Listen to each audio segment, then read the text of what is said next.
ምንም ከሙዳይ የወጣ ጥቅስ ባይኖረኝ ይሄ ስራ ከገባኝ ያኖረኛል።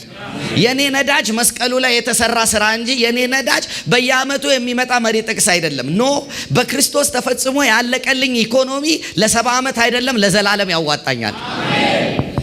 መዝሙር 139 ላይ ከኔ ጋር እንድትሄዱ ፈልጋለሁ። መዝሙር 139 ብዙዎቻችን የምናውቀው ክፍል ነው። ለመዘምራን አለቃ ዳዊት የዘመረው መዝሙር ይላል ሲጀምር እና ከዛ በኋላ ያለውን ቃል ሁላችሁም አብራችሁኝ እንድታነቡ ፈልጋለሁ። የእግዚአብሔር መንፈስ ያለበት መጽሐፍ ሁሉ ለጥቅም ለምክር የእግዚአብሔርን ሰዎች ለእግዚአብሔር ስራ እንዲያዘጋጁ በጽድቅ ላለው ምክር እንዲጠቅም ስለሚል ይሄም ክፍል ይጠቅመናል ብዬ አስባለሁ። ቁጥር 1 እንጀምራለን። 1 2 3 አቤቱ መረመረኸኝ አወቅኸኝም፣ አንተ መቀመጤንና መነሳቴን አወቅ፣ ሐሳቤን ሁሉ ከሩቅ አስተዋልክ። ፍለጋዬንና ዕረፍቴን አንተ መረመረ፣ መንገዶቼን ሁሉ ቀድመህ አወቅህ። የአመፃ ቃል በአንደበቴ እንደሌለ አቤቱ አንተ እነሆ የቀድሞውንና የኋላውን አወቅህ። አንተ ፈጠርከኝ፣ እጅህም በላዬ ላይ አደረግ። እውቀትህ ከፊቴ ይልቅ ተደነቀች፣ በረታች፣ ወደ እርሷም ለመድረስ አልችልም። ከመንፈስህ ወዴት እሄዳለሁ? ከፊትህስ ወዴት? ወደ ሰማይ ብወጣ አንተ በዚያ አለህ፣ ወደ ሲኦልም ብወርድ አንተ በዚያ አለህ። እንደ ንስር የንጋት ክንፍ ብወስድ እስከ ባህር መጨረሻም ብበር በዚያ እጅህ ትመራኛለች፣ ቀኝህም ትይዘኛለች። በውኑ ጨለማ ትሸፍነኛለች ብል ሌሊት በዙሪያዬ ብርሃን ትሆናለች። ጨለማ በአንተ ዘንድ አይጨልምምና ሌሊትም እንደ ቀን ታበራለችና እንደ ጨለማዋም እንዲሁ ብርሃኗ ነው። አቤቱ አንተ ኩላሊቴን ፈጥረሃል፣ በእናቴም ሆድ ግሩምና ድንቅ ሆኜ ተፈጥሬአለሁና አመሰግንሃለሁ። ስራ ድንቅ ነው፣ ነፍሴም እጅግ ታውቀዋለች። እኔ በስውር በተሰራሁ ጊዜ አካሌም በምድር ታች በተሰራ ጊዜ አጥንቶቼ ከአንተ አልተሰወሩም። ያልተሰራ አካሌን ዓይኖቼ አዩኝ። የተፈጠሩ ቀኖቼን ሁሉ አንድስ እንኳን ሳይኖር በመጽሐፍ በጣም ቆንጆ። እዚህ ጋር ያለውን ቃል ነው የምፈልገው። ከላይ ጀምሮ ዳዊት ሲናገር በጣም ከእግዚአብሔር እይታ ውጪ የሆነ ምንም ነገር እንደሌለ፣ ወደ ላይ በወጣ ወደ ታች በወርድ ወይም ደግሞ የንስር ክንፍን ይዤ እንደ ንጋት በጣም ወደ ባህር ጥግ ብደርስ የትም ቦታ ብገባ የሌለህበት ቦታ የለም ብሎ ብዙ ነገር ካለ በኋላ ሲናገር እኔ እንኳን በስውር በተሰራው ጊዜ ሰው በማያየኝ ሰዓት በእናቴ ሆድ እየተዋሃድኩ ባለሁበትና የተዋደደ አጥንት ከአጥንት ጋር እየተጋጠመ እየተሰራው በነበረበት ሰዓት እንኳን በስውር በተሰራው ጊዜ አካሌም በምድር ታች ገና ምንም ነገር ሳይኖር በተሰራ ጊዜ አንተ ያን ጊዜ አጥንቶቼን ሁሉ ታውቃቸው ነበረ፣ ቆጥራቸው ነበረ፣ አንድም ሳይቀር አውቃቸዋል። ይሄንን ሁሉ ካለ በኋላ ግን እንደዚህ ይላል፣ ያልተሰራ አካሌን ዓይኖቼ አዩ፣ የተፈጠሩ ቀኖቼ ሁሉ አንድስ እንኳን ሳይኖር በመጽሐፍ ተጻፈ ይላል። ማለት ከመምጣቴ በፊት ስለ እኔ የኔ የሆኑ ቀኖች በሙሉ ምን ብለዋል? ተጽፈዋል። እስቲ ተጽፈዋል በሉ። እንግዲህ ይኸውላችሁ እግዚአብሔር ጸሐፊ ከሆነ አንባቢ እኔ ነኝ። በእኔና በእናንተ ሕይወት እግዚአብሔር የሌለ የሚመስልበትም ቀን ሳይቀር እግዚአብሔር ያውቀዋል። ማለት በመሃል ያሉ ጉዳዮቻችን ሳይሆን እግዚአብሔር እኔና እናንተ ምን መሆን እንዳለብን እንዴት መድረስ እንዳለብን ስለ እኛ እግዚአብሔር በመጽሐፉ ጽፏል። አሁን ጥያቄው ምንድን ነው መሰላችሁ? በእግዚአብሔር ቤተ መዛግብት ውስጥ ገብታችሁ ቤተ መጻሕፍት ውስጥ ላይብረሪ ውስጥ ገብታችሁ የራሳችሁን መጽሐፍ ማንበብ እስክትጀምሩ ድረስ ከተለመደው የኑሮ ስርዓት አትወጡም። አሁን የብዙዎቻችን ችግር ምንድን ነው መሰላችሁ? ሁላችንም ስለኛ እንደተጻፈ እናምናለን። እግዚአብሔር አንድም ሳይቀር ነገራችን እንደሚያውቅ እናምናለን። አካሎቻችን እንደቆጠረ እናምናለን። እግዚአብሔር ሁሉ ነገራችንን እንዳወቀና እንደጻፈ እናምናለን። ግን ጊዜ ሰጥተን የተጻፈልንን አናነብም። ያንን ደግሞ እስክናነብ ድረስ ወገኖቼ ምንም የተጻፈልን ሰዎች ብንሆን የምንኖረው ኑሮ እንዳልተጻፈለት ሰው ነው። ምን እያወራሁ ነው? አንድ ጊዜ እስቲ ላይብረሪ የሚባለውን ቤተ መጻሕፍት የሚባለውን ታሪክ አስቡና ውስጥ ስትገቡ ላይብረሪ ውስጥ የምትፈልጉትን መጽሐፍ የተደረደረበት ሼልፍ አለ አይደል? መደርደሪያ አለ። ስለዚህ የኬሚስትሪ መጽሐፍ ከሆነ የምትፈልጉት የኬሚስትሪ ሴክሽን ያለበት ቦታ ላይ ሄዳችሁ ከዛ ኮድ ሰጥተውታል። ወይም ደግሞ ላይብራሪያን እዛ ጋር ያለው ጋር ሄዳችሁ ይሄን መጽሐፍ ፈልጋለሁ ስትሉ ይሄንን ኮድ በዚህ ቦታ ላይ ታገኘዋለህ ብሎ ኮድ ነው የሚሰጣችሁ። ስለዚህ ሄዳችሁ ከኮዱ መካከል እናንተ የምትፈልጉትን መጽሐፍ ምን ትሉታላችሁ? ታወጡታላችሁ አይደል? ከዛ ያወጣችሁትን መጽሐፍ በእጃችሁ ትይዙታላችሁ። ከዛ በኋላ በእጃችሁ ይዛችሁት ምን ትላላችሁ? ትዞራላችሁ አይደል? ከሼልፉ ዓላማው መጽሐፉን ያወጣችሁት ለምንድን ነው? ኦኬ ይኸውላችሁ፣ አንዳንዱ ሰው ከነጨራሹ ላይብረሪም አልገባም መንፈሳዊ ዓለም ላይ። አንዳንዱ ሰው ደግሞ ገብቶ ላይብረሪያኑን እያነጋገረ ነው፣ የቱ ጋር ነው የኔ መጽሐፍ ያለው እያለ። ከዛ አንዳንዱ ደግሞ ኮዱ ተነግሮት ቦታው ተነግሮት መጽሐፉን ወስዷል፣ ገልጦ ግን ገና አላነበበውም። ቃል አለኝ እያለ ይዛል 5 ዓመት ቃል አለኝ፣ ቃል ያለው አይጠፋም፣ ቃል አለኝ፣ ቃል ያለው ሙዚቃው ነው ታዲያ ኑሮ የሚሰጠን። መጽሐፉን ይዞ የሚዞር ደግሞ አለ። ዩሲ እያንዳንዳችን በሰማይ ወዳለው ላይብረሪ በመንፈሳዊ ዓለም መግባት አለብን። ማንም ደግሞ ወደዚህ ዓለም ገብቶ በሰማይ ስለኔና ስለናንተ በእግዚአብሔር ዘንድ ለእያንዳንዳችን በስማችን በኮዳችን የተጻፈውን የእግዚአብሔር አጀንዳ ያለበትን መጽሐፋችንን ለማንበብ አክሰስ ተከፍቶልናል በክርስቶስ። ለዚህ ነው መጽሐፍ ቅዱስ ሲናገር በጎቼ ድምፄን ይሰማሉ። ስለዚህ ከእግዚአብሔር ሄደን እግዚአብሔር ስለኛ የጻፈውን ጽሑፍ ማንበብ እንችላለን። ክብር ለኢየሱስ ይሁን። አሁን እንድታስቡ ፈልጋለሁ። ልክ ላይብረሪ ገብታችሁ የምትፈልጉትን መጽሐፍ አውጥታችሁ የምትፈልጉትን ርዕስ አንብባችሁ ለሚያስፈልጋችሁ ፈተና ራሳችሁ እንደምታዘጋጁ በመንፈሳዊውም ዓለም ወደ እግዚአብሔር ቀርባችሁ ስለ ሕይወታችሁ እግዚአብሔር በእናንተ ላይ ያለውን አጀንዳ ከእግዚአብሔር ሰምታችሁ ከተለመደው የኑሮ ስርዓት መውጣት ትችላላችሁ። በፈለገው አይነት ሰፈር ልወለድ የትም ልኑር፣ እግዚአብሔር ዓለም ሳይፈጠር ገና ለኔ ያየውንና የወሰነውን እኔ በምድር ላይ ልሰራው የሚገባኝን ስራ መስራት ስላለብኝ የግድ እዛ ላይብረሪ ገብቼ ነገሬን ማንበብ አለብኝ። why you created me፣ ለምን ወደ ምድር እንደላከኝ፣ ለምን እንዲህ ባለ ሁኔታ ውስጥ እንደላከኝ። አንዳንዶቻችሁ በቲቪ ስታዩኝ ፈረንጅ እንደመሰልኳችሁ፣ ለምን ቅድመ አያቶቼ ከሌላ ሀገር መጥተው አበሻ እንዳገቡ፣ ለምን ከአበሻ ጋር ተዳቅለው እኔን እንዳመጡ፣ ይህንን ሁሉ ማወቅ እፈልጋለሁ። ምክንያቱም ያለ ምክንያት አልተገኘውም። ሄጄ የማስነግርበት ንግርት የምሰማበት ቦታ አልነበረም። የአዲስ ኪዳን ክርስትና በንግርት የምንኖርበት ሳይሆን በመስማት የምንኖርበት ቦታ ነው። ማንም ሰው በህይወቱ ያለውን ዓላማ እከሌ እስኪነግረው ሊጠብቅ አይገባም። አባቱ ጋር ገብቶ ለምን እንደፈጠርከኝ ማወቅ እፈልጋለሁ፣ ለምን እንደሰራኸኝ ማወቅ እፈልጋለሁ። I want to know you። የፈለገ መጾም ቢሆን እጾማለሁ፣ መጸለይ ቢሆን እጸልያለሁ፣ ማንበብ ቢሆን አነባለሁ፣ እጠብቅሃለሁ፣ በመንገዴ ላይ እቆማለሁ እስክትናገረኝ ድረስ። ለዚህ እኮ ነው ኤክስፓየሪ ዴት ያለው ክርስትና እየኖርን ያለ ነው። ኦርጋኒክ ያልሆነ ህይወት ለምደን ነው። እግዚአብሔር ቀስ እያለ ለዚህ ነው የምፈልግህ ይለኝ ጀመር። ለካ ማንም ሰው የራሱን መጽሐፍ ለማንበብ ዋጋ ቢከፍል ማንበብ ይችላል።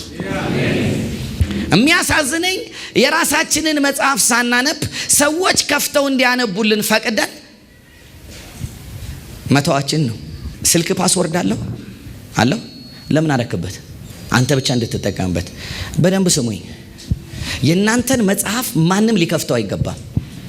the password is yours። ማንም ስለ እናንተ መጽሐፍ መጥቶ እንዲከፍትላችሁ ፓስወርድ የስልካችሁን እንደማትሰጡ የላይፍ ታይማችሁን ከተለመደው የኑሮ ስርዓት የሚያወጣችሁን ነገር እንዴት ሌላ ሰው በፓስወርድ ይክፈትልኝ ትላላችሁ? ራሳችሁ በስማችሁ የተጻፈ ስለሆነ ስትሄዱ ሊሰማችሁ የሚገባው ያ መጽሐፍ ያ ሼልፍ የሚጠብቀው እናንተን ስለሆነ ገብታችሁ መጽሐፋችሁን አውርዱት። ክብር ለኢየሱስ ይሁን። እኔ ምን እያልኳችሁ እንደሆነ ግን ገብቷችኋል? ሁሉም ሰው በዚህ ምድር ላይ የተፈጠረ ሁሉ ከነ መጽሐፉ ነው የተፈጠረው። ፐርሰናል ቡክ አለን። እንዴት እንደምንኖር አንድም ቀኖቻችን ሳይቀሩ የተጻፈበት መጽሐፍ አለ። በስማችሁ በእግዚአብሔር ላይብረሪ ውስጥ በምትኖሩበት ኑሮ ሁሉ የምታልፉበትና የምትሄዱበትን የምትሰሩትን ነገር ሁሉ እግዚአብሔር አስቀድሞ አይቶ በጎ የሆነ ነገር ስለናንተ ተጽፏል። ማንበብ የማን ነው? እስቲ አነባለሁ በሉ። ለሰው አልሰጥም ይሄን እድል። ሰው እንዲያነብልኝ አልጠብቅም። እኔው ራሴ አነበዋለሁ። እኔው ራሴ ከፍቼ አነበዋለሁ። ክብር ለኢየሱስ ይሁን። ይህን እስክታደርጉ ድረስ ከተለመደው የኑሮ ስርዓት አትወጡም። መብላት፣ መጠጣት፣ መልበስ፣ መተኛት፣ መጋባት፣ ማግባት፣ መውለድ፣ መዋለድ እንጂ የሚያጋጥማችሁ ከተለመደው የኑሮ ስርዓት አትወጡም። ሰማይ እናንተን እንዳየላችሁ ለመኖር ከፈለጋችሁ ሰማይ ስለ እናንተ የጻፈውን ሰማይ ቤተ መዛግብት ገብታችሁ ማንበብ አለባችሁ። ሐዋርያት ሥራ መጽሐፍ ላይ ጳውሎስ በአቴና ከተማ ውስጥ በነበረበት ሰዓት በከተማ ውስጥ ያሉ አማልክቶችን እያየ ሲሄድ ይላል በመካከል ለማይታወቅ አምላክ የሚል ስም የተጻፈበት አንድ አምላክ ወይም አንድ ጣዖት አየና እድል ተገኘ ብሎ ወንጌል መስበክ ጀመረ። እና ወንጌል ሲሰብክ የአቴና ሰዎች ሆይ በብዙ አማልክትን እንደምትፈሩ እመለከታለሁ፣ እናንተ የአምልኮ ነገር እንዳላችሁ አያለውና ከናንተ መካከል ከሰራችኋቸው ጣዖቶች መካከል እያየው ሳልፍ ለማይታወቅ አምላክ ብላችሁ የጻፋችሁበትን አንድ ጣዖት አየው። ስለዚህም ልነግራችሁ ይህንን አሰብኩኝ አለና እናንተ ሳታውቁት የምትሰግዱለት የማይታወቅ አምላክ ያላችሁትን እኔ ያውቀዋለሁ አላቸው።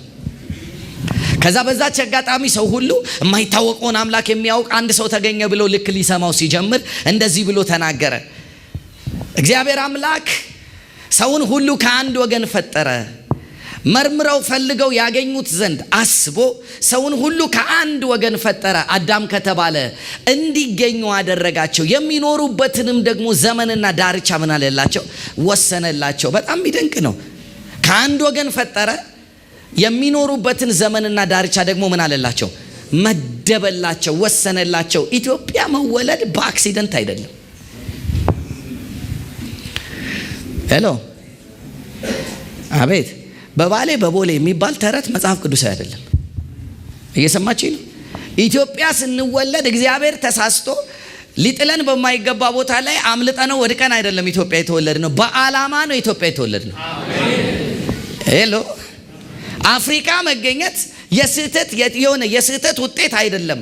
አፍሪካ መገኘት በእግዚአብሔር እቅድ ውስጥ ያለ ጉዳይ ነው። አሜን ይባላል። እየሰማችኝ ነው? ግን ከልጅነታችን ስናድግ አጓጉል ተረት አስተምረውን ወይ በባሌ ወይ በቦሌ ብለው ስላሳደጉን የስደተኝነት ስፒሪት በጥቂት ቀን ውስጥ ትሻገራለህ፣ ትሄዳለህ፣ ትወጣለህ። ከባህር ማዶ አሳዳጅ ነቢይ፣ ተሰዳጅ ምዕመን፣ ትንቢቱ ሁሉ ቪዛ።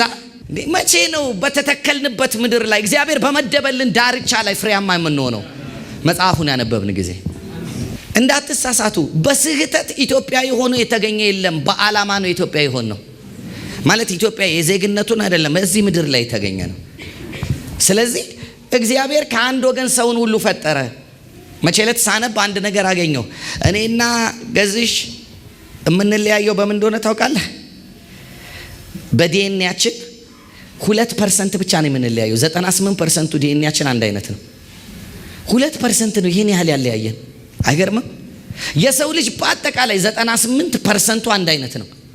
በ2% ልዩነት ነው። በቁመት፣ በውፍረት፣ በአፍንጫ፣ በፀጉር፣ በምናምን በባህሪ የተለያየ ነው። ስንት ፐርሰንት? 98 አንድ አይነት ነን። ከአንድ ወገን ስለተፈጠርን እኮ ነው። እና አስቡት፣ ከአንድ ወገን ፈጠረን፣ የምንኖርበትን ዘመንና ዳርቻ ወሰነልን። ለምን ሲባል መርምረው ፈልገው ምን እንዲሉት እንዲያገኙት። ለካ መፈለግና መመርመር የኔ ነው። የተወለድኩበትን የተፈጠርኩበትን ዓላማ የተመጣሁበትን ዋነኛ ሐሳብ መፈለግም መመርመርም የማን ነው? የኔ ነው። መስኖ የመስኖ ውሃ ታውቃላችሁ አይደል? ከወንዝ ምን ተሰርቶ ነው የሚመጣው? ትቦ ቦይ አይደል? እና ታውቃላችሁ የመስኖ ውሃ ምንም በራሱ ላይ ምንም ነገር የለውም። በቀደዳችሁለት ነው የሚሄደው። ከኔ በፊት የመጡ ሰዎች በቀደዱት አልሄድም። እኔ መስኖ ውሃ አይደለሁም። ኖ እኔ ጠይቄ ነው የምሄደው፣ አንብቤ። ከኔ በፊት የነበሩ ሰዎች ህይወት እንዲህ ነው ስላሉ አልሄድም፣ አላደርገውም። ከኔ በፊት የነበሩ ትዳር እንዲህ ነው ስላሉ አላደርገውም። ይኸውላችሁ በጎውን ነገር እንቀበላለን፣ ግን እንደ መስኖ ውሃ ዝም ብሎ የተቀደደ ነገር ያለ ጥያቄ አንፈስበትም። መጽሐፍ አለና ሁላችንም በነፍስ ወከፍ የተጻፈልን መጽሐፍ ስላለ መጽሐፉ የሚፈቅድልኝ አፈሳሰስ ነው የምፈሰው። ክብር ለእግዚአብሔር ይሁን። ምን እያልኳችሁ ነው? አባትና እናት፣ ቅድመ አያቶች በተለመደው ኑሮ ሲኖሩ ከነበረበት ኑሮ በላይ የሆነ ኑሮ መኖር የሚጀምር ማን ነው ካላችሁኝ፣ ስለ እርሱ የተጻፈለትን ጽሑፍ ገብቶ ያነበበ። አሜን።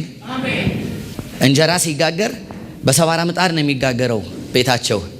እና አንዲት ልጅ አንድ ቀን ጥያቄ ጠየቀች። እማዬ ለምንድን ነው እኛ ቤት እንጀራ በሰባራ ምጣድ ነው የሚጋገረው? ሌሎቹ ቤት ግን ሲሄድ ክብ ነው እንጀራ፣ እኛ ቤት ግን ስመጣ ትራያንግል አይሉት ሬክታንግል አይሉት ፔንታጎን ሄክሳጎን ምናምን ቅርጽ የለሽ ነው ምንድን ነው ስትል እኔ አላውቅም እናቴን ሂጂና ጠይቂያታለች። አያቷ ጋር ሄደች እና አያቷን ጠየቀቻቸው። የሰፈራችን እንጀራ ሁሉ ክብ ነው፣ የኛ ቤት እንጀራ ግን ይሄው እስከ ዛሬ ድረስ ቅርጹ ይሄ ነው የማይባል ነው፣ እንደወጣ ይወጣል እንጂ አለች። ከዛ አያትየው እኔ አላውቅም እናቴን ጠይቂያት።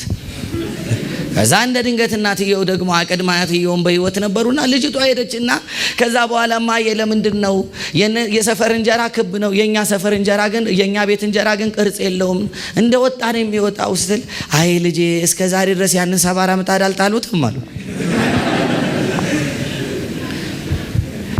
ምንድን ነው ስትላቸው እኔማ ያኔ ሰፈር ውስጥ ድሃ ስለነበርኩ ሙሉ ምጣድ መግዛት ስለማልችል የተሰበረ ምጣድ የተጣለ ከሰፈር ወስጄ ነው እየጋገርኩ ልጄን ያሳደግኳት። እንዴ አንድ ጄኔሬሽን አቅማቶ የኑሮ ኑሮ እኔ ጋር ይደርሳል? somebody has to ask። የቀደሙን ትውልዶች የኖሩት ኑሮ በቃ ኑሮ እንዲህ ነው ተብሎ ስታንዳርድ አይሆንም። ስታንዳርድ የሆነ ኑሮ እግዚአብሔር የጻፈው ላይብረሪ ውስጥ ያለ ኑሮ ነው። እየሰማችሁኝ ነው? እኔ ልጆቼን ሳሳድግ የ15 ዓመት ልጅ አለኝ። እኔ በ30 ምናምን ዓመቴ ያነበብኳቸው መጽሐፎች እሱ በ14 ዓመቱ አንብቦ ጨርሷል። ልጄን ሳሳድገው እንዲህ እለዋለሁ you will never be the same። ትበልጠኛለህ፣ እኔ ከማውቀው በላይ አውቀህ ከኔ በላይ ትሄዳለህ። ምክንያቱም የትኛውም ጄኔሬሽን ለእርሱ የተመደበ ትልቅነት አለው። እኔ ዛሬ የመጣሁት ላነቃችሁ ነው። በፍጹም ልካችን የቀደሙን አይደሉም። ልካችን ከሁሉ በላይ የሆነ እግዚአብሔር ነው። እውነተኛ አባትነት ደግሞ የቱ ጋር እንዳለ ልንገራችሁ። አባት ልጁ የበለጠው ጊዜ እንዴት በለጥከኝ አንተ አይልም፣ ብለጠኝ ነው የሚለው። በእውነት ነው የምላችሁ። መጽሐፋችሁን ማንበብ ብትጀምሩ ምናልባት እዚህ ቤት ለሀገር ፈውስ፣ ለኢኮኖሚ ፈውስ፣ ለኢትዮጵያ መሬት ፈውስ፣ ለአፈሯ ፈውስ። ምክንያቱም በእናንተ ላይ የተጻፈውን ጽሑፍ እስክታነቡት ድረስ ማናችንስ ምን እናውቃለን? ለአንዳንዶቻችሁ የተጻፈው የዓለምን ጭንቅ የሚያስተካክል ታውቃላችሁ። መጽሐፍ ቅዱስ ዘፍጥረት መጽሐፍ ምዕራፍ 5 ላይ በጣም መወዳቸው ክፍል አለ። ዘፍጥረት መጽሐፍ ቅዱስ ምዕራፍ 5 ላይ ሄዳችሁ ስታነቡ እዛ ጋር የተወለዱ ሰዎች ሁሉ ሴትም ወለደ፣ እንትናን ወለደ፣ ማቱሳላ፣ ላሜህ፣ ሄኖክ ምናምን እስከ ኖህ ድረስ አንብባችሁት ከሆነ ሁሉም ስሞች ዴስቲኒ ናቸው። አባቶች ለልጆቻቸው ስም ሲያወጡ ከሲዝኑና ከዘመኑ በምድር ላይ ከሚመጣው ነገር አኳያ ፕሮፌቲክ የሆነ ነገር አንብበው ነው የሚያወጡላቸውና በመካከል የተገኘው አንዱ ሰውዬን ግን ሄዳችሁ ስታነቡ ስሙ ኖህ ይባላል። ኖህን ስም ሲያወጣለት አባቱ እንዲህ ያለው ይላል፣ በምድር ላይ ከሚመጣው እርግማን፣ ጥፋት ምድርን ይህ ሰው ያድናል ሲል ስሙን ኖህ። ካን ኢማጂን አባት እንዲህ አንብቦ ሲወልድ ደስ አይልም? የሚወልዷቸው ልጆች እንኳን የተነበበውን መጽሐፍ የሚጨርሱ የሁለተኛው ቻፕተር ተወላጆች ናቸው። ሶስተኛው ቻፕተርም ላይ ሌላው ሲወለድ የተጀመረ መጽሐፍ አለ አንተ ሶስተኛው ቻፕተር ላይ ነው ይሉታል። አራተኛው ላይ ሲወለድ እኛ ጀምረን የነበረው ቅድማያት የጀመረው አለ አንተ ትጨርሳለህ ይሉታል። ለምን ሲባል በሰማይ የተጻፈላቸውን ጽሑፍ አንብበው ስለሆነ ምድርን የሚኖሩት። who knows ኖህን እኮ ማንም ሲወለድ እኮ ከሰው መካከል የተወለደ ሰው ነው ያለው። የውሃ ጥፋት ላይ 8 ነፍስ ይዞ የምድርን እንስሶች ሁሉ ይዞ ገብቶ እዛ መርከብ ውስጥ ምድርን እንደ አዲስ እንደ አዳም ዕድል የሚሰጠው ሰው እንደሆነ ማን አወቀ? ስለዚህ 4 ነገር ቶሎ ብያችሁ እጨርሳለሁ። 4 ነገር። አንደኛው ስለ እናንተ የተጻፈውን በእግዚአብሔር ዘንድ ያለውን ጽሑፋችሁን ማንበብ የምትፈልጉ ከሆነ አንድም ሳይቀር ተጽፏል እንዳለው ዳዊት ማንበብ የምትፈልጉ ከሆነ አንደኛው የማንበቢያ መንገድ የተጻፈውን የእግዚአብሔርን ቃል በጊዜውም አለጊዜውም የነፍሳችሁ አንደኛው ክፍል እንዲሆን አድርጋችሁ ማጥናት ነው። ማንን ቃል ነው ያልኩት? የተጻፈውን አላልኩኝም? በእጃችሁ ያለውን መጽሐፋችሁን እስቲ ወደ ላይ አንሱት። ይሄ መጽሐፍ በእግዚአብሔር መንፈስ ሰዎች ተነድተው የጻፉት ጽሑፍ ስለሆነ ይህንን መጽሐፍ ያነበበና በዚህ መጽሐፍ ውስጡን ማደስ የጀመረ በዚህ መጽሐፍ ውስጥ ስለ ዴስቲኒው ያለን ነገር ማወቅ ይጀምራል። ስለዚህ መጽሐፍ ቅዱስ ሲናገር እንደዚህ ይላል። ጴጥሮስ ሲናገር ከትንቢት ቃል ሁሉ የጸና ቃል በእጃችን ያለ የእግዚአብሔር ቃል አለ ይላል። ሰዎች በገዛ ፈቃዳቸው ትንቢትን እንዳልተናገሩ በመንፈስ ቅዱስ ተነርተው ትንቢት እንደተናገሩ ይናገርና ሰዎች ሁሉ ከሚናገሩት ትንቢት ወይም ደግሞ ከሚመጣ ፕሮፌሲ ሁሉ ደግሞ የጸና ቃል በእጃችን ላይ ገብቷል። በእግዚአብሔር መንፈስ ሰዎች ተነርተው የጻፉት ጽሑፍ። ከዘፍጥረት መጽሐፍ እስከ ዮሐንስ ራእይ ያለውን መጽሐፍ ማንበብ ለምን ይጠቅማል መሰላችሁ? በላይ ያለውን የእናንተን ላይብረሪ ኮድ ፓስወርድ ለማግኘት ይጠቅማል። ስለዚህ እጁ ላይ ያለውን መጽሐፍ ማንበብ ያልቻለ እላይ ያለውን መጽሐፉን አያነብም። መጀመሪያ ዲሲፕሊንድ መሆን ያለባችሁ እጃችሁ ላይ ያለውን መጽሐፍ ማንበብ ነው። ለዚህ ነው እኔ ብዙ ጊዜ የሄድኩበት ቦታ ሁሉ እስቲ መጽሐፍ ቅዱሳችሁን ላይ የምለው። ለመጽሐፉ ክብር ያልሰጠ ለህይወቱ ክብር አይሰጥም። በእጃችሁ ይዛችሁት የምትመጡት መጽሐፍ ቅዱስ ከሌላችሁ፣ ቤታችሁ ገልጣችሁ የምታነቡት፣ በስክሪፕቶ የምትደልዙት የምታነቡት የምታቀልሙት መጽሐፍ ቅዱስ ከሌላችሁ፣ ከምግብና ከመጠጥ እኩል የምትወዱት መጽሐፍ ቅዱስ እጃችሁ ላይ ከሌለ፣ ላይብረሪያችሁ ውስጥ ገብታችሁ እውነተኛውን ከላይ ሆኖን የእናንተን የግል መጽሐፍ ማግኘት አትችሉም። መጽሐፍ ቅዱስ ሳያነቡ የሚኖሩ አማኞች መጨረሻቸው ምንድን ነው ካላችሁኝ፣ እኔ እንጃ። መጽሐፍ ቅዱሳችሁ ምን ያህል እንደምታነቡት አላውቅም። ዛሬ ዲሲፕሊን ያለው ክርስትና ማስተማር እንዳለብኝ ስለማስብ do you read your Bible? ታነቡታላችሁ ወይስ ያነበበ እንዲያነብላችሁ ታስነብባላችሁ? ታነባላችሁ? የመጽሐፍ ቅዱስን ታነባላችሁ? እኔ እንዳልኳችሁ ማኪያቶ በመጠጣት ስጋበዝ የምኖርበትን ኑሮ ያስቆመልኝ ነገር የእግዚአብሔርን ቃል ቫልዩ መስጠት እንዳለብኝ ገብቶኝ፣ ግን የፈለገ ነገር ቢሆን በደንብ ስሙኝ።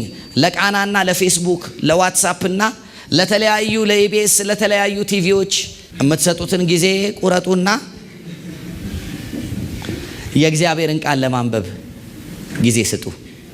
የእግዚአብሔርን ቃል ያላነበበ ሰው አይምሮ አይታደስም። የእግዚአብሔርን ቃል ያላነበበ ሰው ትክክለኛ አስተሳሰብ ውስጥ መግባት አይጀምርም። የእግዚአብሔርን ቃል ማንበብ ያለመደ ሰው ከሰማይ የሆነውን የእርሱን መጽሐፍ ፓስወርድ ማግኘት አይችልም። ስለዚህ የመጀመሪያ የክርስትና ዲሲፕሊን መሆን ያለበት read your Bible properly። አሁን እንደዚህ አይነት ትምክህት ያለው አነባበብ አንብቦ አይደለም የሚላችሁ። እናንተ አንድ የጨረስኩት ሁለት የጨረስኩት ለማለት አታንብቡ። ለህይወት አንብቡት። ኑሯችሁን ልትገነቡበት አንብቡት። ባህሪያችሁን ልታስተካክሉበት አንብቡት። ታውቃላችሁ ቤን ካርሰን የሚባል ለአሜሪካ ፕሬዚደንሲ ሲወዳደር የነበረ በዓለም ላይ አለ የሚባል ቶፕ ኒውሮሰርጅን የአይምሮ የአንጎልና የነርቭ ስፔሻሊስት ሆኖ ቀዶ ገብቶ አንጎል ሰርቶ ምናምን ነገር የሚገጥም በጣም የሚገርም የእግዚአብሔር ሰው አለ። እና ይሄ ሰውዬ ጥቁር ነው። አሜሪካ ውስጥ ጥቁር ወደዚህ ደረጃ ይደርሳል ተብሎ በማይገመትበት ሰዓት ነው የደረሰው። እና ስለዚህ ሰው የህይወት ታሪክ ሳይ ምን አለ፣ ወደዚህ ነገር ያመጣህ ነገር ምንድነው ተብሎ ኢንተርቪው ሲደረግ እንደዚህ አለ። እየኖርኩ እያለ ቲኔጀር እያለው እንደማንም ጥቁር አሜሪካዊ በምኖርበት ሰፈር ውስጥ አብሬ ከምኖራቸው ልጆች ጋር እየተደባደብኩ እየተጣላሁ የሲንግል ማም ልጅ ነኝ፣ ወይም አባቴ ትቶን ሄዷል። ስለዚህ አንድ እናት ናት ያሳደገችን። እንደማንም ጥቁር ልጅ እየኖርኩ ነበርና አንድ ቀን ትምህርት ቤት ውስጥ ገብቼ በጉርምስናዬ ወቅት ከአንድ ልጅ ጋር ተጣላሁና መጨረሻ ላይ እየተጣላን እያለ ድብድብ ውስጥ ገባን። ድብድብ ውስጥ እያለሁ በእጄ የያዝኩትን እስክሪብቶ ሰካሁበት አለ። እና ልክ ስሰካበት አለ እጄ ሰውነቱ ላይ እንደተሰካ እስክሪፕቶን እንዳያስኩኝ የሆነ ድምጽ መጣብኝ፣ እዚህ ደርሰሃል የሚል። ደንግጬ እስክሪፕቶን እዛው ሰውነት ላይ ትቼ እየሮጥኩ ወደ ቤት የተመለስኩኝና ክፍሌ ገብቼ እንዴ ሰው ልገድል ነው ማለት ነው ካሁን በኋላ ብዬ እቤት ገባሁና እቤት ልክ ስቀመጥ የተቀመጥኩበት ቦታ ላይ ሼልፉ ላይ መጽሐፍ ቅዱስ አየዋል። ከዛ በዛ አይነት ሁኔታ ውስጥ እጄ መጽሐፍ ቅዱስን አንብቤ ከፈትኩትና ምሳሌ መጽሐፍን አነበብኩ አለ። ምሳሌ መጽሐፍን 30ውን ምዕራፍ አንብቤ ስጨርስ ሌላ ሰው ሆንኳል። ደገምኩት አንድ መጽሐፍ ምሳሌ መጽሐፍ። ከዛ በኋላ አለ አይምሮዬ ጥበብ ተቀበለ አለ። ዛሬ አለ አንጎል ለመጀመሪያ ጊዜ አንጎልን ከፍቶ አንጎልን ሰርቶ ያለምንም ችግር በጣም ከባባድ ነገሮችን ቀዶ ጥገና ሕክምና የሚሰጥ መዝሙር ከፍቶ ነው የሚሰራው። ሲሰራ በዓለም የታወቀ ኒውሮሰርጅን የሆነው ከነፍሰ ገዳይነት ፖቴንሻል ወደ አዳኝነት የገለበጠው ምሳሌ መጽሐፍ ነው። እጃችሁ ላይ ያለ መጽሐፍ ኖርማል መጽሐፍ አይደለም። ፕሊስ የሰውን ዴስቲኒ ያስተካክላል። የተፈጠራችሁበትን ዓላማ የምታገኙት የትም ቦታ ሄዳችሁ አይደለም። የድሮዎቹ ወዳጆቻችን በእግር ጉዞ የተለያየ ቦታ ወጥተው ሲመለሱ ነገር ይስተካከላል ብለውን ነበር። የአሁኖቹ ደግሞ እኛ ጋር መጣችሁ ነገር እናስተካክላለን እያሉ ነው። በደንብ ስሙ። የትም ሄዳችሁ ኢየሩሳሌምም አንግሳችሁ ተራራም ላይ ሰግዳችሁ ነገር አይስተካከልም። ነገር የሚስተካከለው በእጅና በአፍ በልብ ቅርብ የሆነውን የመጽሐፍ ቅዱስን ክብር ስታስመልሱ ነው። Do you read your Bible? ጥያቄ ይሄ ነው ዛሬ። ታነባላችሁ መጽሐፍ ቅዱሳችሁን? Do you give it time? ኦነር አለው እናንተ ቤት? የተከበረ መጽሐፍ ነው እናንተ ቤት? የሚነበብ መጽሐፍ ነው እናንተ ቤት? የቀን ተቀን ዳይታችሁ ነው እናንተ ቤት? መጽሐፍ ቅዱስ ተከብሮ ይነበባል ወይ? ይህንን ማድረግ የማይችል አማኝ መጨረሻውን እኔ እንጃ። የመጀመሪያው ዴስቲኒ ማስተካከያ ከተለመደው የኑሮ ስርዓት መውጫ የእግዚአብሔርን ቃል አክብሮ ቀን በቀን ምሳ ቁርስ ራት እንደምትሉ የእግዚአብሔርም ቃል ቦታ ያገኝ። ይሄን ማድረግ የመጀመሪያው ስቴፕ ነው። ሁለተኛው ልሰጣችሁ የምፈልገው ትንቢተ ዮኤል መጽሐፍ ላይ ያለ ነው። እዛው ቦታ ላይ ብቻ ስለሆነ የምጨርሰው እዛ ጋር ወስጄ ልንገራችሁ። ሁሉም ሰው ይሄንን ክፍል እንደሚያውቀው አውቃለሁ፣ ምክንያቱም በጣም የተለመደ የመጽሐፍ ቅዱስ ክፍል ነው። ትንቢተ ዮኤል መጽሐፍ ምዕራፍ 2 ቁጥር 28 ከዚህም በኋላ እንዲህ ይሆናል፣ መንፈሴን በስጋ ለባሽ ሁሉ ላይ አፈሳለሁ፣ ወንዶችና ሴቶች ልጆቻችሁም ትንቢት ይናገራሉ፣ ሽማግሌዎቻችሁም ሕልምን ያልማሉ፣ ጎበዛዝቶቻችሁም ደግሞም በዚያ ወራት በወንዶችና በሴቶች ባሪያዎቼ ላይ መንፈሴን እዚህ ድረስ ይብቃን። መጽሐፍ ቅዱስ ሲናገር እንደዚህ አለ፣ በዚያም ጊዜ እንደዚህ ይሆናል፣ ከመንፈሴ በስጋ ለባሽ ላይ ሁሉ አፈሳለሁ፣ ወንዶችና ሴቶች ልጆቻችሁ ትንቢት ይናገራሉ፣ ሽማግሌዎቻችሁ ሕልም ያልማሉ፣ ጎበዛዝቶቻችሁ ደግሞ ራእይን ይመለከታሉ። በዚያም ጊዜም በወንዶችና በሴቶች ባሪያዎቼ ላይ ከመንፈሴ ምን እላለሁ? አፈሳለሁ አለ እግዚአብሔር።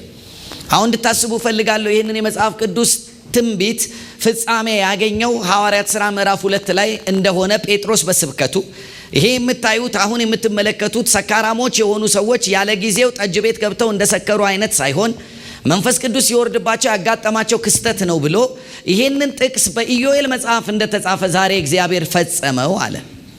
የመንፈስ ቅዱስ መውረድ ዋና ዓላማው እኔና እናንተን በልሳን አናግሮን ጴንጤ ጨዋታ እንድንጫወት ማድረግ አይደለም። በደንብ ስሙ። የመንፈስ ቅዱስ ዋና ዓላማው ምንድነው ካላችሁኝ፣ መንፈስ ቅዱስ ሲወርድ በዚያም ጊዜ በስጋ ለባሽ ላይ ሁሉ ከመንፈሴ ምን እላለዋል? አፈሳለሁ። አሁን ተመልከቱ፣ በስጋ ለባሽ ላይ ሁሉ አይደል ያለው? አይደል እንዴ ያለው? ስለዚህ በስጋ ለባሽ ላይ ሁሉ ከተባለ ስጋ ለባሽ የሚለው ነገር መተርጎም አለበት። ስጋ ለባሽ የሚለው አንበሳን ያካትታል? ስጋ ለባሽ የሚለው ድመትን ያካትታል? ስጋ ለባሽ የሚለው ስጋ የለበሱትን እንስሶችን ያካትታል? እንደማያካትት እናውቃለን። ምክንያቱም ወዲያው ወንዶችና ሴቶች ልጆቻችሁ አይደለ ሽማግሌዎቻችሁ ጎበዛዝቶቻችሁ ስላለ ስለ ሰው እንደሚያወራ እናውቃለን። ስለዚህ ስጋ ለባሽ የሚለው ሰዎችን እንደሆነ እናውቃለን። ይሄ ምንም ቴዎሎጂ አያስፈልገውም። እኔ ግን ሁል ጊዜ ሳነብ መጽሐፌ ኔጌቲቭ ይሄ ምንድነው ያኛውንም ገጽታ ማየት ፈልጋለሁና ይሄንን ሁሌ ሳነብ የሚገርመኝ አንድ ነገር አለ። እኔንና ሌላውን አይነት ስጋ ለባሽ ታውቁታላችሁ፣ የሜዳ አህያ ምናምን ማለት ነው። የሚለየን ነገር ምንድነው ብዬ ዝም ብዬ አስባለሁ። እና የሚለየን ነገር ምንድነው? ሰውን ሰው ያደረገው ስራው ነው። ይሄኛውን አያውቁትም ያሁኖቹ። ምክንያቱም ድሮ እኛ የኮሙኒዝም ትምህርት የተማርን ሰዎች ያን ጊዜ ትምህርት ቤት እያለን ማርክስ ኤንግልስ ሌኒን እነሱ የሆነ ነገር ብለውን ነበር። ሰውን ሰው ያደረገው ምኑ ነው? ስራው ነው። ሰው ከእንስሳ የሚለየው አይደለ? የሆነ ነገራቸው እኮ ገብቷቸዋል፣ ግን ከእግዚአብሔር ጋር ተጻረው ስለሆነ ያሉት አላዋጣቸውም እንጂ የሆነ ነገር ገብቷቸዋል። ለመሰላችሁ እኔ በጣም ያየሁት ነገር ከገብረ ጉንዳንና ከተወሰኑ እንስሶች በቀር ጠዋት ሲነሳ ለመስራት የሚወጣ እንስሳ የለም። ታውቃላችሁ? የለም። ጠዋት ሲነሳ ለመብላትና ለመበላት ነው እንስሳ የሚወጣው። ወይ ይበላል ወይ ይበላል። እሱንም አስቦ አይወጣም። እንደውም እንስሳ በጣም ጠባብ ከመሆኑ የተነሳ በወጣ ቁጥር እበላለሁ ብሎ ነው የሚወጣው። እበላለሁ መሀል ላይ ነው የሚያጋጥመው። ስለዚህ የሜዳ አህያ ልክ ፀሐይ ወገግ ሲልለት የሚነሳው አንበሳ እንዲበላኝ ብሎ አይደለም፣ ሳር ልብላ ብሎ ነው። አይደል እንዴ?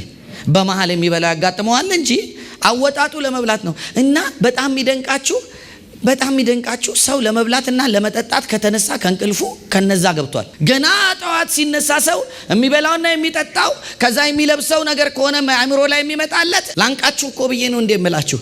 ምክንያቱም የሜዳ አህያ ብቻ ነው ጠዋት ሲነሳ ሳር ሊበላ ወይ መሃል ላይ ሊበላ። እኔ ግን እንደዛ አይደለም የተፈጠርኩት። የምበላውና የምጠጣው አይደለም አሳስቦኝ ከእንቅልፌ መነሳት ያለብኝ፣ የምኖርለት ምክንያት የማድርለት መብላት መጠጣት እግረ መንገድ ያለ ጉዳይ ይሆናል እንጂ እኔ ልኖርለት የተፈቀደልኝ ነገር መብላትም መጠጣትም ሆድም አይደለም። የሚበልጥ ነገር አለ። እስቲ አሜን የሚለኝ እየሰማችሁኝ ነው? በጣም አስቡበት። እና በስጋ ለባሽ ላይ ሁሉ ከመንፈስ ያፈሳለሁ ሲል የተለየን ሰዎች ስለሆነ ሰው ከሌላው ስጋ ለባሽ የተለየ ስለሆነ ነው የእግዚአብሔር መንፈስ እንዲፈስበት የተባለው። ለምን ሲባል ሰው ለመብላትና ለመጠጣት ለመልበስና ለመተኛት ለመነሳት የተፈጠረ ሳይሆን ሰው በእነዚህ ነገሮች ውስጥ አልፎ ዘላለምን ለመስራት ዘላለም ላይ የሆነ ነገር ለማዋጣት የተፈጠረ ዘላለማዊ ፍጡር ነው። አቤት እየሰማችሁኝ ነው? ስለዚህ ዘላለማዊ እንደመሆናችሁ የዘላለም እይታ ውስጥ ግቡ። ከዛ ግን 3 ነገሮች አሉ እዚህ ጋር የተጻፉ። መንፈሴን በስጋ ለባሽ ላይ አፈሳለሁ ይልና መንፈሴ ሲፈስ በስጋ ለባሽ ላይ የሚሆን ነገር አለ። አንብቡልኝ። ምን ይሆናል? መንፈሴን በስጋ ለባሽ ላይ ሁሉ አፈሳለሁ ይልና ከዛስ ወንዶችና ሴቶች ልጆቻችሁ ምን ይላሉ? ትንቢት። አንደኛው ክስተት አይደል? ይኸውላችሁ የጴንጤ ፕሮግራም ይበዛል አይደለም እኮ ዮኤል እኮ የጴንጤ ፕሮግራም እንዲበዛ አይደለም ይሄን ያለው። ወንዶችና ሴቶች ልጆቻችሁ ትንቢት ይናገራሉ ማለት ትርጉሙ የቸርች ፕሮግራም ድምቅ ይላል ማለት አይደለም። ወንዶችና ሴቶች ልጆቻችሁ ምን ይናገራሉ ነው ያለው? ትንቢት ይናገራሉ። ፕሮፌቲክ ይሆናሉ። አጀንዳቸውን የሚያነቡ ይሆናሉ። የህይወታችሁን ነገር የሚያነቡ ይሆናሉ ነው። ሄሎ እኔ በጣም የሚደንቀኝ ለሰው ትንቢት እየተናገረ የራሱን ግን አቅጣጫ የማያውቅ ነብይ ነው። እንዲህ አይደለም የክርስትና ትምህርት። ወንዶችና ሴቶች ልጆቻችሁ ምን ይናገራሉ ነው የተባለ? ትንቢት። እስቲ ወንድና ሴት የሆነ እግዚአብሔር እሺ፣ ለማን ነው የምትናገሩት ታዲያ ትንቢት? ሄሎ ዩሲ ትምህርቱ መስተካከል አለበት። እኔ ለራሴ ትንቢት ሳልናገር ዴስቲኔን እኔ ለራሴ ከመንፈስ ቅዱስ ተቀብዬ በራሴ ዘመን ላይ ትንቢትን ሳላውጅ ለሌላ እንድናገር እግዚአብሔር ፈቃድ አይደለም። ወንዶችና ሴቶች ልጆቻችሁ ምን ይናገራሉ? ለሌላው እኮ አይደለም። ፕሮፌሲ ባጭሩ ሲተረጎም የህይወትን ዴስቲኒ ማሳያ ኮምፓስ ነው።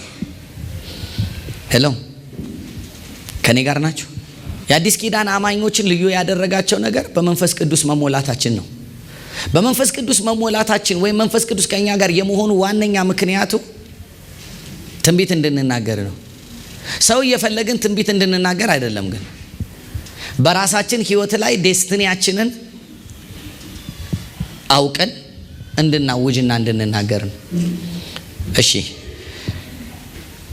አጠገባችሁ ያለውን ሰው አንድ ጊዜ ታገሱኝ፣ እንደዚህ በማለት አትቀየሙኝ፣ ማውራት ትችላለህ በሉት። እንደሚችል አወቃችሁ አይደል? እሺ ስሙኝ። ታውቃላችሁ በምድር ላይ የሰው ልጅ ብቻ እንደሆነ በቋንቋ ራሱ መግለጥ የሚችል በምድር ላይ የትኛውም እንስሳ ፊሊንጉን የሚገልጠው በቋንቋ አይደለም። ፊሊንጉን የሚገልጠው በአክሽን፣ በተለይ መናደዱን አህያ የሚረግጠው በመራገጥ ነው። የሰው ልጅ ግን በምን ነው የሚራገጥ? ምን ማለት መሰላችሁ? ከአፉ አልፎ መናደዱን በእጁ የገለጠ ምን እያልኳችሁ እንደሆነ ታውቃላችሁ? ከፍጥረት ሁሉ ራሱን የሚፈልገውን ነገር ማግኘት የሚፈልገውን ነገር ሁሉ በቋንቋ የሚያመጣና የሚይዝ የሰው ልጅ ብቻ ነው።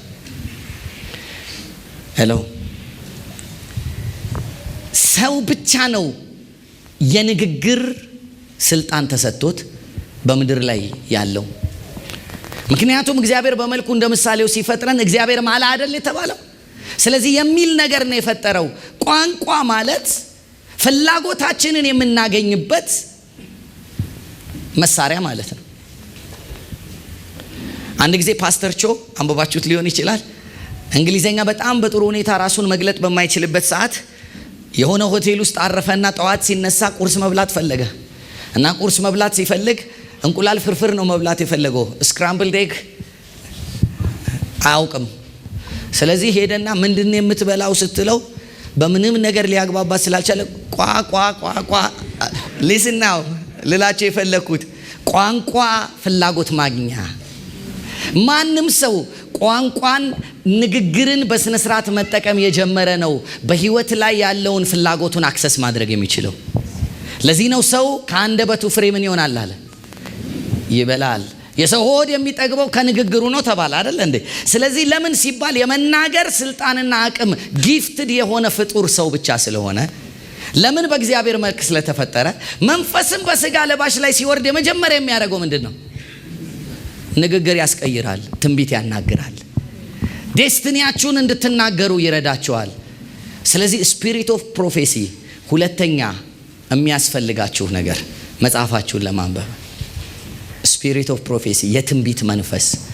የትንቢት መንፈስ ደግሞ ለአንዳንዶች የተሰጠ ሳይሆን ለአማኝ ሁሉ የተሰጠ ነው። ምክንያቱም መንፈስ ቅዱስን የተቀበለ ሁሉ የትንቢት መንፈስ አለው። አሜን ናው 2 ነጥብ ነው የምጨምርላችሁ። ቶሎ ብዬ ነው አሁን የሚሄደው። ስሙኝ። በወንዶችና በሴቶች ልጆቼ ላይ ከምን ያፈሳለሁ ነው ያለው። እሺ፣ ስለዚህ ኳሊፋይድ የሆኑት እነማን ናቸው? አቤት ልጆች።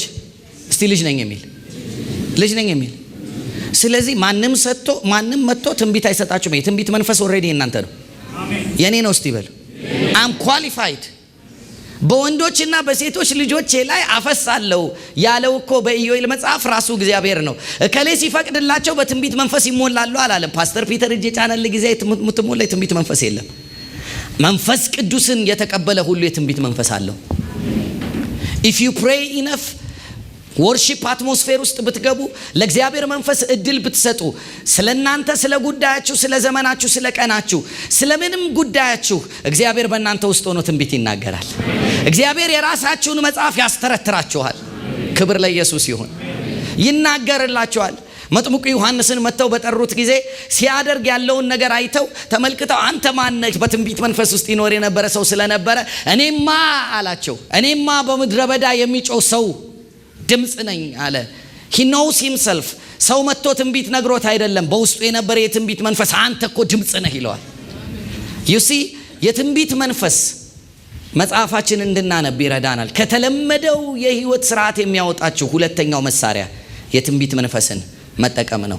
የትንቢት መንፈስ ደግሞ ነቢያቶች ሲመጡ የሚገኝ ሳይሆን ማንም በመንፈስ ቅዱስ የተሞላ አማኝ ያለው ነው። ክብር ለኢየሱስ ይሁን። you have it ተጠቀሙበት፣ አንቀሳቅሱት። ክብር ለኢየሱስ ይሁን። ሶስተኛ እዚሁ መጽሐፍ ላይ ሽማግሌዎቻቸው ምን ይላሉ አለ? ህልምን ያለመለው ድሪምስ፣ ህልም። ለህልም ቦታ የማይሰጥ ክርስቲያን ኮምፓሱን በገዛ ፈቃዱ የጣለ ክርስቲያን ነው። አብራችሁ ናችሁ? ህልም የማያይ አማኝ መኖር የለበትም። ዛሬ እንጸልያለን በጌታ በኢየሱስ ክርስቶስ ስም ከእግዚአብሔር የሆነ ህልም ማየት ትጀምራላችሁ።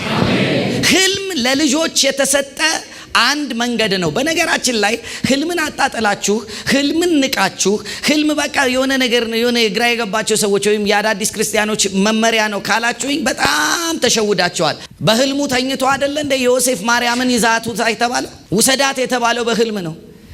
ዮሴፍ ተኝቶ በህልሙ ተመልክቶ ነው ሕፃኑን የሚገሉ ሰዎች አሉና ይዘው ውጣ የተባለው። በህልሙ ነው ከግብጽ ምድርም ደግሞ የሚፈልጉት ሰዎች ሞተዋልና ሕፃኑን ይዘ ተመለስ የተባለው። በህልሙ ነው የት መሄድና መኖር እንዳለበት ተረድቶ ናዝሬት ወስዶ ልጁን ያሳደገው። ህልም በኢየሱስ ክርስቶስ ህይወት ላይ ይሄን ያህል ቦታ ካለው በእኔ ህይወት ይኖረዋል። የህልም ስጦታ በጣም ኢምፖርታንት ነው። እኔ ብዙ ጊዜ ከኛ ጋር ላሉት እናገራለሁ። ቆመን መስማት እምቢ ስንል ተኝተን ያሰማናል። ህልም ማለት ትርጉሙ ምንድነው ብትሉኝ፣ ቆሞ እየሄደ መስማት ያልቻለን ሰው አስተኝቶ እግዚአብሔር የሚናገርበት መንገድ ነው። አሁን ስለ ህልም ስነግራችሁ ብዙ ሰው ህልም ስለሚያይ የተለመደ ነገር ነው። በነገራችን ላይ ህልም ለአማኞች ብቻ ሳይሆን ለማያምኑም ሰዎች የተሰጠ ነው። ኢትስ ኦኬ። ምክንያቱም ናቡከደነጾር የተባለ ንጉስ በመኝታው ተኝቶ ሳለ ከኔ በኋላ የሚሆነውን ነገር ማወቅ ፈልጋለሁ ብሎ አልጋው ላይ ገደም እንዳለ በህልም አይደለም የሚለው። ከሱ በኋላ የሚሆን ነገር ይነዋት ትምህርት ልስጣችሁ። ፈቃደኛ ናችሁ? ማንም ሰው ከዚህ በኋላ ሲተኛ ዝም ብሎ ምርሽ ብሎ አንሶላ ውስጥ ገብቶ አይተኛ። ተኝቼ ፈቃድን የማይበት ይሆንልኝ። አሜን። እያንዳንዷ ቀን ህልም የሚታይባት ቀን ናት እኛ ቤት። ለምን መሰላችሁ?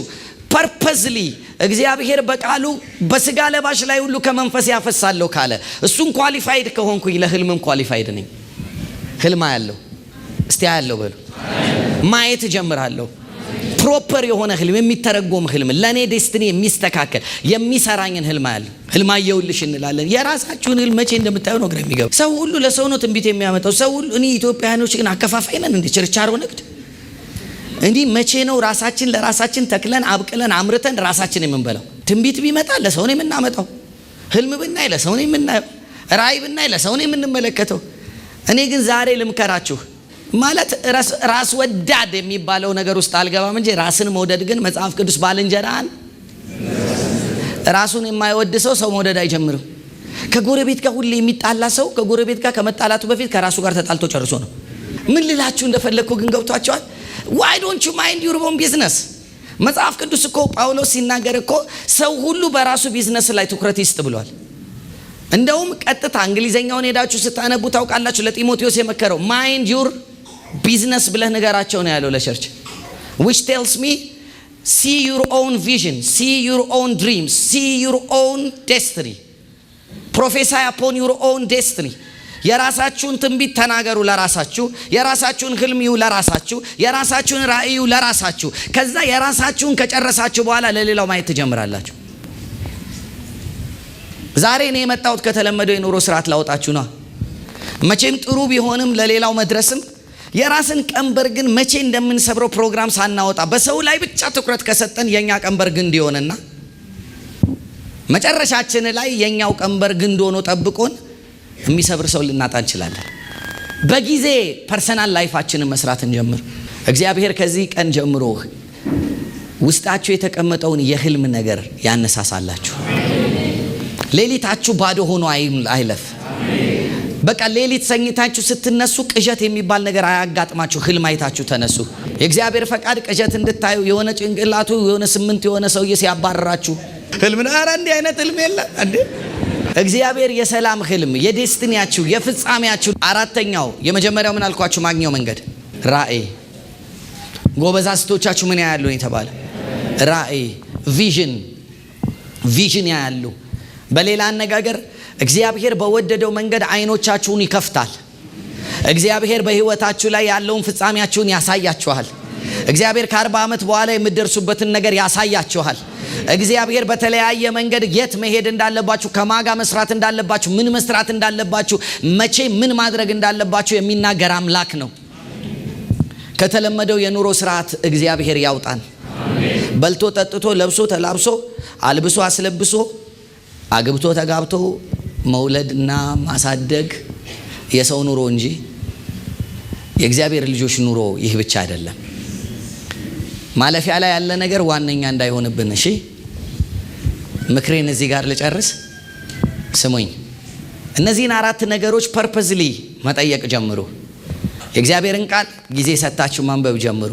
የትንቢትን መንፈስ ወርሺፕ በማድረግ በመጸለይ ከቅዱሳኖች ጋር ህብረት በማድረግ አብሮ በመሆን የትንቢት መንፈስ በእናንተ ውስጥ እንዲበዛ ራሳችሁን አስለምዱ።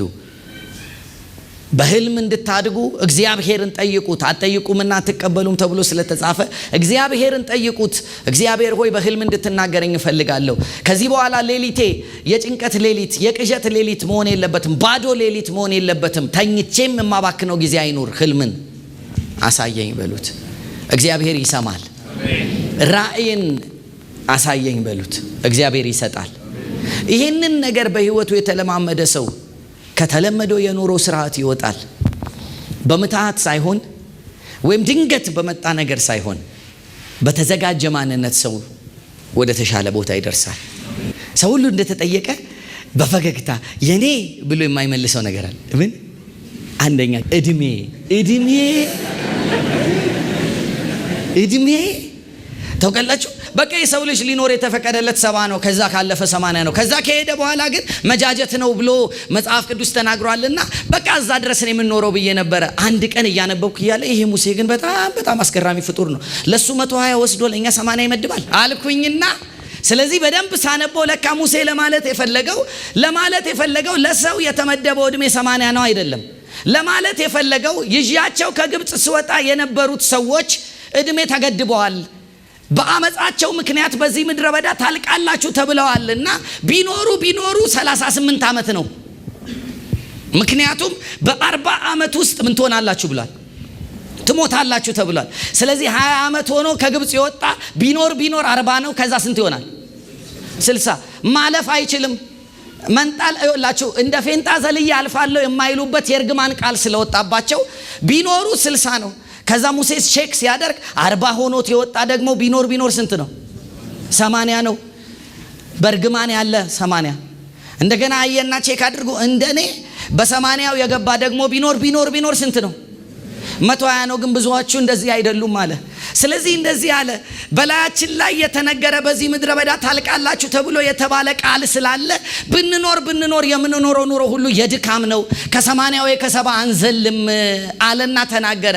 ከዛ እንዲህ አለ፣ እንግዲያስ የተገደበ እድሜ ስላለብን እባክህ የተገደበውን እድሜያችንን በደንብ እንድንኖረው አስተዋይ ልብ ስጠን።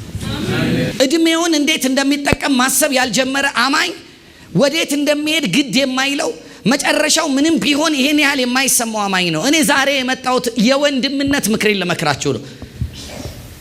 ቀኖቻችሁ ውድ ናቸው። እድሜያችሁ ውድ ነው። እያንዳንዱ ቀናችሁ መተርጎም ያለበት ከዘላለም አኳያ ነው። ስለዚህ እግዚአብሔር ዛሬ ሊጠየቅ የሚገባው አንድ ነገር አለ። አስተዋይ ልብ። እድሜን መቁጠር አስተምረኝ፣ እንዴት መጠቀም እንዳለበት ቀኖቼን እንዳላበላሻቸው እግዚአብሔር ሆይ እርዳኝ፣ የምንቆጥርበትን ጥበብ ስጠናል። አሜን። አጠገባቸው ያለውን ሰው ይሄንን ጥበብ ዛሬ እግዚአብሔር ይሰጠናል በሉት። ሃሌሉያ። ኢየሱስ ክርስቶስ እንኳን ሲኖር ቀን ሳለ የላከኝን ፈቃድ አደርግ ዘንድ ይገባኛል፣ ማንም ሊሰራ የማይችልበት ይመጣልና። የማንም ሰው እድሜ ኤክስፓየር የሚያደርግበት ሰዓት ይመጣል። ከዛ በፊት ያለው ጊዜ ግን ለኔና ለእናንተ የተሰጠን ኦፖርቹኒቲ ነው። ወጣቶች የሆናችሁ እንደኔ ቆጣሪ ያልገለበጣችሁ ማለት ነው፣ በጊዜያችሁ ብትጠቀሙ ይሻላችኋል። እንዳይመስላችሁ እንደ ሸማኔ መወርወሪያ የሆነ እድሜያችሁ አንዴ ከእጅ ከወጣ ፍትልክ ብሎ በዚህኛው ጋር የሚጋጠምባችሁ አንዴ ነው ቡን ብላ የምትሄደው። ዛሬ 20 ዓመት አካባቢ ስለ ጸጉርህ ግዳይ ስጥህ፣ የትም አይደርስም ጸጉርህ። አድጎ 40 አካባቢ መሳሳት ይጀምራል፣ 50 አካባቢ መመለጥ ይጀምራል። ስትጨነቅለት የነበረው ጸጉር ዜሮ ነው። ሲስተርዬ ሰውነትሽም የትም አይሄድም። 70 እና 60 50 ላይ መሸብሸብ ስለሚጀምር ለሱ ኢንቨስት ማድረግ አቁሙና ለዘላለማችሁ መስራት ጀምሩ። የሚያስጨንቃችሁ ነገር ጊዜያዊ ጉዳይ አይሁን። ያሁኑ ውበታችሁ እግዚአብሔር ይመስገን በቂቤም በሽሮም በምንም እንዳለ ይቆይ። እድሜ ግን በግዱ ወደታች ያወርደዋልና ለሚጠፋ ነገር መስራት አቁሙና ለማይጠፋው ነገር መስራት ጀምሩ። መጽሐፋችሁን አንብቡና የተፈጠራችሁለትን ዓላማ ለመኖር ወስኑ። የምትኖሩለት፣ የምትተጉለት፣ የምትደክሙለት፣ የምትጮሁለት ነገራችሁ ያ ይሁን። ክብር ለኢየሱስ ይሁን። ዛሬ ጸልይባችኋለሁ። በጌታ በኢየሱስ ስም አይኖቻችሁ ይከፈቱ። ከዚህ በኋላ ከንቱ ቀኖች በእናንተ ላይ አይቆጠሩ። የሚባክን እድሜ አይኑራችሁ። ያልተነበበ መጽሐፍ አይኑራችሁ።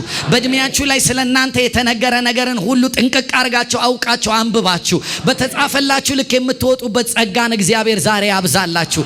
እኔ ጸልያለሁ እንደ ወንድማችሁ አብሯችሁ እንዳለ ሰው አባት ሆይ እኔ ጠይቃለሁ፣ የጥበብን ልብ ስጠን፣ አስተዋይን ልብ ስጠን። ቀናችንን የምንቆጥርበት አስተውለን የምንኖርበት የምንወጣና የምንገባበትን ነገር የምናውቅበት ጥበበኛ ልብ ስጠን፣ ማስተዋልን ስጠን። እግዚአብሔር ማንም ሰው ከተራው የኑሮ ስርዓት እንዲወጣ፣ ከተለመደው የኑሮ ስርዓት እንዲወጣ ከዚህ ቀን ጀምሮ የትንቢት መንፈስ በሕዝብ ላይ ይለቀቅ። ያላቸው የትንቢት መንፈስ ይንቀሳቀስ። ለቃልህ ቦታ ይስጡ። የቃልህ ፍቺ ያብራላቸው። ህልምና ራእይ በኢየሱስ ስም ይብዛላቸው። መኝታቸው ህልም ያለበት ራእይ ያለበት ይሁን። እኔ ጸልያለሁ የማንም ሰው ሌሊቱ በከንቱ እንዳታልፍበት፣ የማንም ሰው ቀኑ በከንቱ እንዳታልፍበት። ማንም እድሜው እግዚአብሔር ወይ እንደ ሸማኔ መወርወሪያ ሳያስበው ከእጁ እንዳይወጣበት፣ እንዳያፈተልክበት፣ እንዳይሄድበት ቀኖቻችን ሁሉ በኢየሱስ ስም ይዋጁ። ቀናችንን የምንዋጅበትን ጥበብ ስጠን። እንግዲህ ቀኖቹን ተዋጁ ዘንድ በጥበብና እግዚአብሔርን በመምሰል እግዚአብሔርን በመፈለግ እንድንኖር እንደተመከርን ጥበብን ስጠን። አባቶ ያመሰግንሃለሁ። እናንተ ስለሰማችሁት ቃል ንጹሃን ናችሁ ብለሃልና ይሄ ቃል ዛሬ ይጥቀመን፣ ይጠበን፣ ተራ ኑሮን እንዳያስቀጥለን፣ ቸልተኝነትን ከኛ ይስበር፣ ጉዟችንን ቆጣሪዎች ያድርገን፣ ሀዲዳችንን ለይተን እንድናውቅ የምንሮጥበትን ሀዲድ አሳየን። እግዚአብሔር ሆይ ስፒዳችንን እንድናስተካክል፣ ፍጥነታችንን እንድናስተካክል እርዳን። ምርጫችን ሁሉ እንደተጻፈልን እንዲሆን መጽሐፉን አስገልጠን፣ መጽሐፋችንን አስነብበን፣ እያንዳንዱን ቻፕተር አሳየን። እግዚአብሔር ሆይ ጠይቃለሁ ለእህቶቼ፣ ለወንድሞቼ፣ ለአባት ለእናቶቼ፣ አብረውኝ ላሉ ወገኖቼ መጽሐፋችንን አስነብበን። ምንም ቀን በከንቱ አይለፍብን። የሰው ቲፎዞ ሆነን አይለፍብን። የሰው ተከታይ ሆነን አይለፍብን። የሰዎች ቤት አድማቂ ሆነን አይለፍብን። የሰዎች ፕሮግራም አድማቂ ሆነን አይለፍብን። እግዚአብሔር ሆይ ቀናችንን እንድናነብ ሳይነቅፍ በልግስና ይሰጣል ስለሚል ጠይቁ ነው የሚለውና እንጠይቃለን። ሃሌሉያ ቴንክ ዩ ጂሰስ። ክብር ለእግዚአብሔር ይሁን። እግዚአብሔር ቃል እንድናነብ የውሳኔ ድምጽ ስለሰጠን ክብር ለጌታ ይሁን። ደግሞም እግዚአብሔር በመንፈሱ ይናገረናል። ልጆች ነን፣ ይናገረናል። እግዚአብሔር እንደተናገረ ዛሬ ህልም እናያለን፣ ማየት እንጀምራለን። እግዚአብሔር ደግሞ በህይወታችን ይሄን ያደርጋል። ራእይ የሌለው ህዝብ ይገለበጣል እንደሚል አንሆንም። ራእይ እናያለን። እግዚአብሔር ህይወታችን ይመራል። ደሞም ለኛ ትንቢት የሚናገሩ መጠበቅ ሳይሆን ለራሳችን ትንቢት መናገር እንጀምራለን። በኢየሱስ ክርስቶስም ይሄ ይሆናል። እግዚአብሔር ስሙ ይባረክ።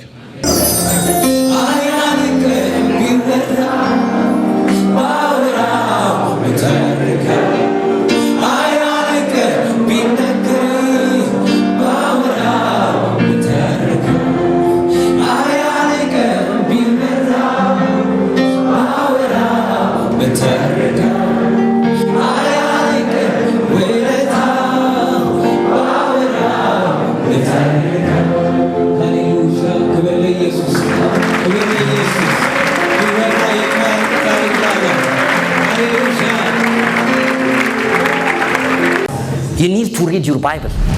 እየሰማችሁ ነው። ነገ የሆነ ደሞዝ ያስገባልኛል ብላችሁ የኢንጂነሪንግ መጽሐፍን የምታጠኑትን ያህል እንደዛ እንደምትተጉ ይሄ በእጃችሁ የገባ የዘላለም ህይወትን የሚሰጣችሁ መጽሐፍ፣ በዘላለም ውስጥ ፖዚሽናችሁን የሚያስተካክል መጽሐፍ፣ በምድር ላይ ገዢ እንድትሆኑ ራስ እንጂ ጅራት እንዳትሆኑ የሚያደርጋችሁ መጽሐፍ፣ ደሞዛችሁ በወር የሚሆን ሳይሆን በሚራክል እንዲሆን የሚያደርገውን መጽሐፍ how dare you እንዴት ትተውታላችሁ? የእግዚአብሔር ቃል ግን ከርግማን ነፃ ያወጣል፣ ከአጋንንት ስራት ነፃ ያወጣል፣ ከየትኛውም ሱስ ነፃ ያወጣል፣ ከየትኛውም ውድቀት ያወጣል። this is the book that you have. please አንብቡት። መጽሐፍ ቅዱስ እንደዚህ ነው የሚለው፣ የእግዚአብሔር መንፈስ በምድር ላይ ሰፎ ነበር ሲል ሰፎ አይደለም፣ ሼክ ያረጋት ነበር፣ እየናጣት ነበር። ለምን ሲባል የብስና ውሃውን ሊለይ፣ ለምን ሲባል አረንጓዴ ነገር እንድታበቅል ሊያደርግ፣ ለምን ሲባል ከእግዚአብሔር አፍ የሚወጣን ቃል ተቀብሎ ህይወት ያለው ነገር እንዲወጣል፣ አሳዎች ከባህር እንዲወጡ፣ ለምን ሲባል በአየር ላይ ወፎች እንዲነሱ፣ ለምን ሲባል ከምድር እጽዋት እንዲበቅል፣ ለምን ሲባል አራዊቶች እንዲበቅሉ። መንፈስ ቅዱስ the whole planet ምድር የተባለችው this is the Holy Spirit። እኔ ማውቀው መንፈስ ቅዱስ እንዲህ የሚያደርግ አይደለም። ምድርን the whole earth ውስጡ ከቶ ምድርን እስክትስተካከል ድረስ ውስጡ አስቀምጦ እንዲህ እየናጣት እየሰማችኝ ነው። አፍሪካና ዩሮፕ፣ አውስትራሊያና አሜሪካ፣ ላቲን አሜሪካና all continent now እያወራሁላችሁ ያለሁት መንፈስ ቅዱስ ማን እንደሆነ ገባችሁ? let alone your personal life ምድር ማስተካከል ይችላል። አይደለም የናንተ ትንሿ ህይወት፣ አይደለም የናንተ የቀበሌ ህይወት፣ አይደለም የናንተ የወረዳ ህይወት፣ አይደለም የናንተ በጣም ትንሽ 70 ዓመት የምድርን the whole existence ማስተካከል የቻለው መንፈስ ቅዱስ ይባላል። ዓለምን እንዳስተካከለ ባስተካከለበት ማንነት የሰውን ውድቀት እንደገና ሊያስተካክል፣ የሰውን ጥፋት እንደገና ሊያስተካክል ወደ ምድር መጣ። ኢየሱስ ጌታ ነው። ደስ ብሏችኋል? እስኪ ደስ ያለው ሰው ለጌታ ክብርን ይሰጣል። ሃሌሉያ። ለረዳን ጌታ ክብር ይሁንለት። አሜን። እስኪ ያገለገለንን ባሪያን ባርከዋለን። እግዚአብሔር ይባርክህ፣ እግዚአብሔር ይባርክህ። ተባርከህ ቅር። እናንተንም ጌታ ይባርካችሁ።